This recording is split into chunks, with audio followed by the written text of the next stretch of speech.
Hi friends, ఈరోజు మన పెరట్లో దొరికే కూర అరటికాయలతోటి అరటికాయ బజ్జీ చేస్తున్నాను.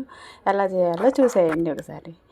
ఫస్ట్గా 2 అరటికాయలను తీసుకొని వాటిని పీల్ చేసుకొని ఒక బౌల్లో వాటర్ పోసుకొని ఆ వాటర్లో కొంచెం సాల్ట్ యాడ్ చేసుకొని ఆ పీల్ చేసిన అరటికాయలను దానిలో వేసుకోవాలి. పీల్ చేసిన అరటికాయలు దానిలో వేయటం వల్ల ఏంటంటే నల్లగా రాకుండా బాగా చూడటానికి బాగుంటాయి, కండ్రెక్కకుండా ఉంటాయి అన్నమాట. తర్వాత నెక్స్ట్ మనం ఒక గిన్నెలో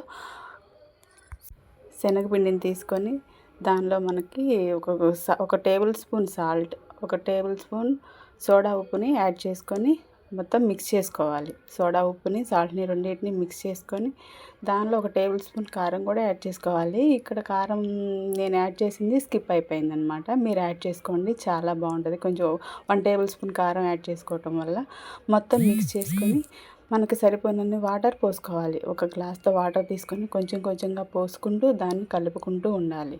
ముద్ద లేకుండా పల్చగా కలుపుకోవాలి. మనం బజ్జీ పిండి కలుపుకున్నట్టుగా పల్చగా కలుపుకోవాలన్నమాట. కొంచెం వాటర్ ఎక్కువగానే పడతాయి. తర్వాత మనం పీల్ చేసి వాటర్లో వేసుకున్న అరటికాయలను తీసుకొని మనం పీల్ చేసిన దాంతో ఇలా స్లైసెస్ లాగా సన్నగా కట్ చేసుకోవాలన్నమాట. మామూలుగా రౌండ్గా అయినా చేసుకోవచ్చు. ఇలా స్లైసెస్ లాగా కట్ చేయడం వల్ల ఏంటంటే చాలా పల్చగా వస్తాయి, తినడానికి కూడా చాలా బాగుంటాయి అన్నమాట. ఇవి అరటికాయ బజ్జీలా అనిపించవు అనమాట. పిల్లలకి ఒకసారి ట్రై చేయండి. ఇలాంటి స్నాక్స్ ట్రై చేయడం వల్ల ఏంటంటే వాళ్ళు ఇంకా తినాలని ఇంట్రెస్ట్గా ఉంటుంది అనమాట. చాలా బాగుంటాయి, చాలా క్రిస్పీగా ఉంటాయి అన్నమాట. తర్వాత మనం కళాయి తీసుకొని దానిలో నూనె డీప్ ఫ్రైకి సరిపోయినంత నూనె యాడ్ చేసుకోవాలన్నమాట. నూనె యాడ్ చేసుకొని వీడియోలో చూపిస్తున్నట్టుగా ఒక్కో స్లైసెస్ని తీసుకొని పిండిలో డిప్ చేసుకుంటూ ఆయిల్లో వేసుకోవాలన్నమాట. Oil first time oil heat అవ్వకుండా వేయకూడదు అనమాట. ఆయిల్ హీట్ అవ్వకుండా వేస్తే ఇలా బబుల్స్లా వస్తాయి అన్నమాట. అండ్ నెక్స్ట్ తర్వాత వేసే ఆయిల్ అనేది బాగా బాగా కాలుతాయి అన్నమాట. ఇవి కొంచెం బాగా అంతే. తర్వాత వాటిని కలుపుకుంటూ చుట్టూ తిప్పుకుంటూ ఉండాలన్నమాట. తిప్పుకోవటం వల్ల ఏంటంటే బాగా ఉడుకుతాయి అన్నమాట. అటు ఇటు తిప్పుకుంటూ ఉండి వాటిని క్రిస్పీగా ఫ్రై అయ్యేంత వరకు ఫ్రై చేసుకోవాలి. ఇలాంటి స్నాక్స్ ఐటమ్స్ ఈ సమ్మర్ సీజన్లో పిల్లలు ఇంటి దగ్గర ఉన్నప్పుడు ఏదో ఒకటి అడుగుతూనే ఉంటారు కాబట్టి ఇలాంటివి ట్రై చేస్తే చాలా ఇష్టంగా తింటారు.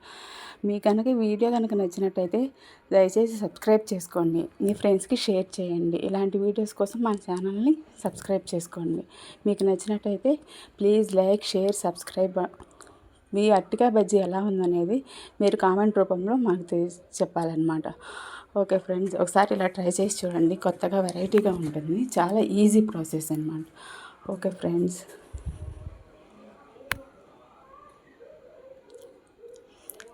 రెండో వాయి కూడా వేసుకున్నాం అనమాట. ఇలా వేసుకోవడం వల్ల ఏంటంటే మనకి బాగా బాగా ఉడుకుతాయి అనమాట. ఇప్పుడు చూడండి ఎలా ఉన్నాయో. గోల్డెన్ కలర్లోకి వచ్చాక తీసుకొని సర్వింగ్ బౌల్లో తీసుకొని సర్వ్ చేసుకోవటం అనమాట. ఆనియన్స్, లెమన్ తోటి.